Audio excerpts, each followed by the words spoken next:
మానవుడు ప్రాచీన కాలం నుంచి తన మనుగడ కోసం ప్రకృతిపై ఆధారపడ్డాడు. పరిసరాల్లోని మొక్కలను, జంతువులను పరిశీలించి వాటిల్లో తనకు ఉపయోగపడే వాటిని ఎంపిక చేసుకుని పెంచి పోషిస్తూ వచ్చాడు. ప్రకృతి ప్రసాదించిన మొక్కల్లో వేప తనకు బాగా ఉపయోగపడుతుందని మనిషి గుర్తించాడు. వేప మన దేశంలో సర్వసాధారణంగా పెరిగే మొక్క. రోడ్డుకు ఇరువైపులా, ఉద్యానవనాల్లో, పాఠశాల ఆవరణంలో, ఇంకా ఆసుపత్రుల్లో వేప చెట్లను పెంచుతారు. వేప చెట్టును గురించి మనం తెలుసుకోవాల్సిన సంగతులు ఎన్నో ఉన్నాయి. వృక్ష శాస్త్రజ్ఞులు వేపను మేలియేసి అనే మొక్కల కుటుంబంలో చేర్చారు. మన భాషలో వీటన్నింటినీ వేప అని పిలిచినా శాస్త్రీయంగా అజాదిరక్తా ఇండికా జుస్, మీలియా అజాదిరక్తా లిన్, మీలియా ఇండికా అనే జాతులను శాస్త్రజ్ఞులు గుర్తించారు. ఇవే కాకుండా పర్షియన్ లైలాక్, బకాయన్ అనే జాతులు ఈ కుటుంబానికి చెందినవే. వేప చెట్టు 40 నుంచి 60 అడుగులు ఎత్తు పెరిగే వృక్షం. అడుగు భాగంలో దీని కాండం 6 నుంచి 8 అడుగుల చుట్టుకొలతతో ఉంటుంది. పొడుగ్గా, నిటారుగా పెరిగి ఆ పైన కొమ్మలు, ఆకులతో గుబురుగా ఉంటుంది. కాండంపై గరుకైన బెరడు ఉంటుంది. మంచుతో కప్పబడిన నేలలో తప్ప మిగతా అన్ని రకాల నేలల్లో వేప మొక్కలు పెరుగుతాయి. పైగా వీటిని పెంచడానికి ప్రత్యేకమైన శ్రద్ధ అవసరం లేదు.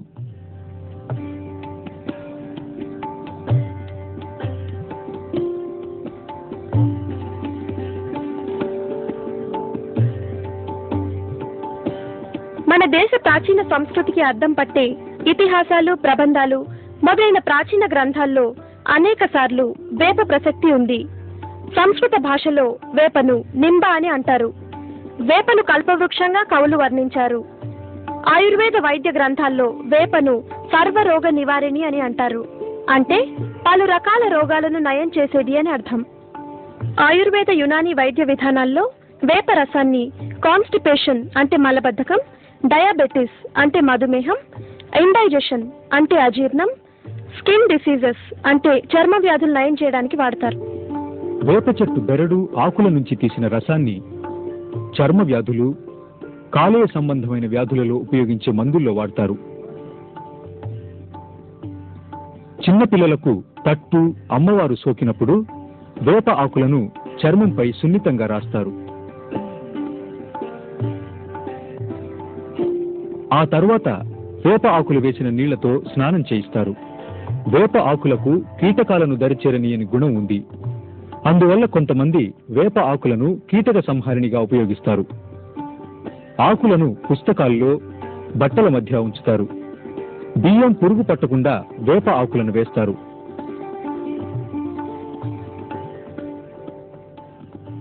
మన పల్లెటూళ్లలో ఇప్పటికీ చాలా మంది వేప పుల్లలతో పళ్ళు తోముకుంటారు.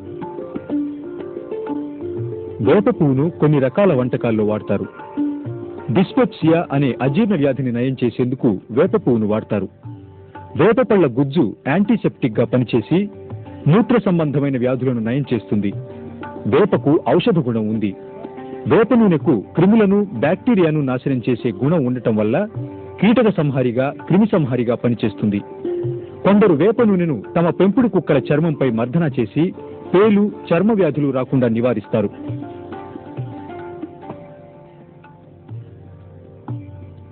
కొన్ని రకాల స్నానం సబ్బుల తయారీలో, టూత్పేస్ట్లలో వేప నూనెను వాడతారు. కొన్ని ప్రదేశాలలో నివసించే కొండజాతుల వారు వేప చెట్టు వేళ్ల నుంచి తీసిన ద్రవంతో కళ్ళు తయారు చేస్తారని కూడా తెలుస్తున్నది. వేపకర్ర వంట చెరుకుగా పనికొస్తుంది. కలపను ఇళ్ల నిర్మాణంలో, చెక్క బోర్డుల తయారీలో, బొమ్మల తయారీలో వాడతారు. ఆర్థిక ప్రాముఖ్యతతో పాటు వేప చెట్టుకు మత సంబంధమైన గుర్తింపు కూడా ఉంది. తెలుగు ప్రజలకు ఉగాది పండుగ నాడు తయారు చేసే ఉగాది పచ్చడిలో వేప పువ్వు, బెల్లం, మామిడికాయలు తప్పనిసరిగా ఉంటాయి. ఒక మన రాష్ట్రంలోనే కాదు, గుజరాత్ లో కూడా వేప చెట్టు అంటే భక్తిభావమే. సుప్రసిద్ధ వైష్ణవ మతాచార్యుడు చైతన్య వేప చెట్టు కింద జన్మించాడని బెంగాల్లో ప్రజలు ఆయన్ను నిమాయ్ అని పిలుస్తారు. నీమ్ అంటే వేప అనే కదూ అర్థం. అనాది నుంచి మన దేశంలో ప్రజలు వేపకు ఉన్న ప్రాముఖ్యాన్ని గుర్తించినా శాస్త్రీయ పరంగా పరిశోధనలు మాత్రం ఇప్పుడిప్పుడే ప్రారంభించారు. వేప చెట్టుకు ఉన్న ఔషధ తత్వాన్ని, ఆర్థిక ప్రాముఖ్యతను వెలికితీసి చాటి చెప్పే పరిశోధన ఫలితాలు పుస్తకాల్లో ప్రచురితమవుతున్నాయి.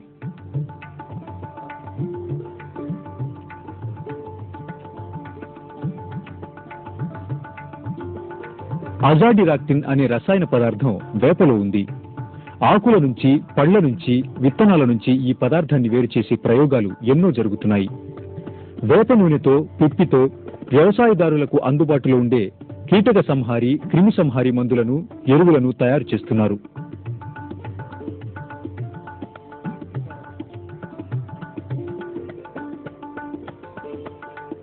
మన దేశంలోనే కాదు, ఇంగ్లాండ్, అమెరికా, జర్మనీ, జపాన్ లాంటి దేశాల్లో కూడా వేప, దాని నుండి లభించే పదార్థాల ప్రాముఖ్యత గురించి పరిశోధనలు జరుగుతూనే ఉన్నాయి.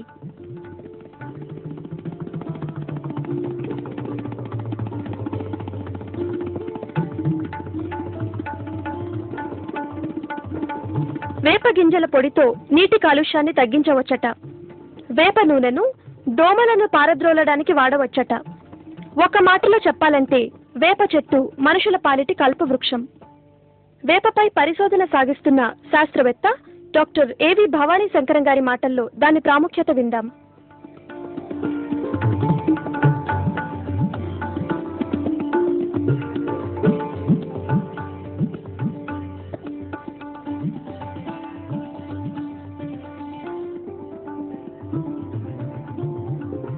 నేను నా సహశాస్త్రవేత్తలు వేపగింజల నుండి 15% అజాడిరాక్టిన్ కలిగినటువంటి మిశ్రమాన్ని వేరుపరిచాం.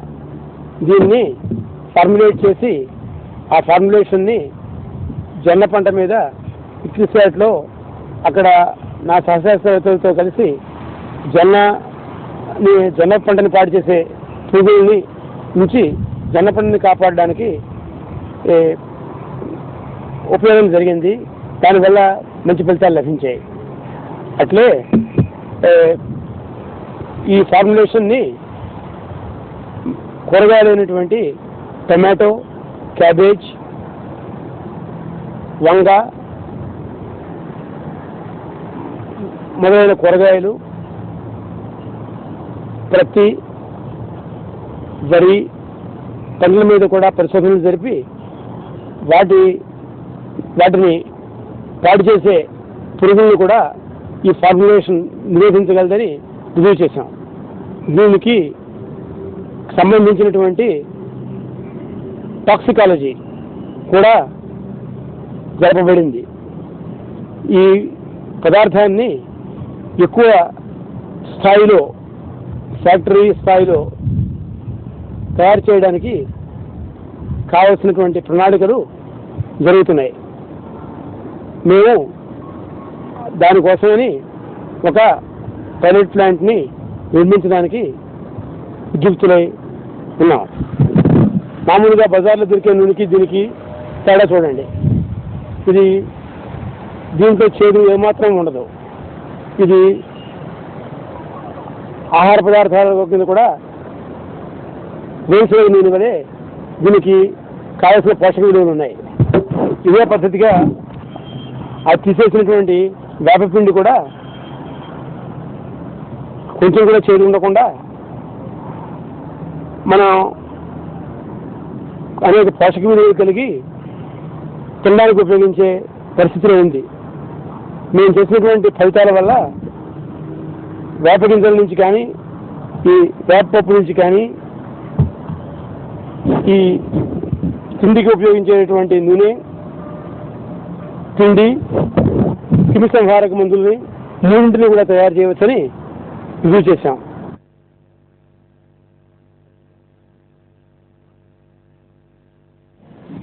అది అజాడిరాక్టిన్ తయారు చేయడానికి వేప గింజల్ని ముందు పౌడర్గా చేయాలి. ఈ మిడిలో పౌడర్ చేస్తాం.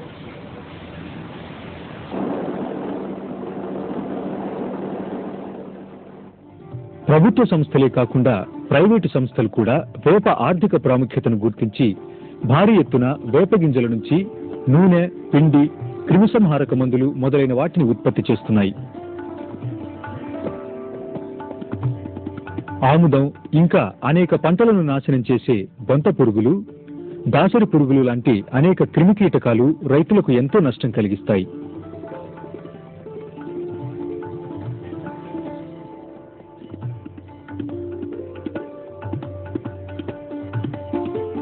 ఈ పురుగుల బారి నుంచి పంటను రక్షించుకోవడానికి వేప గింజల నుంచి తయారు చేసిన పురుగు మందు బాగా ఉపయోగపడుతుంది.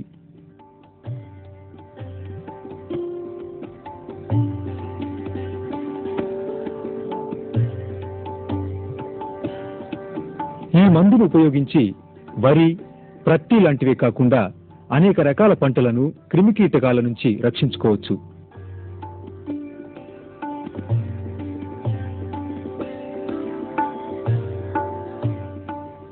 విన్నారు కదా వేప ఎంత ప్రశస్తమైనదో. మరి మీరు వేప మొక్కను మీ ఇంట్లో, వాకిట్లో, పెరట్లో, పొలం గట్లపై నాటి పెంచుతారు కదూ.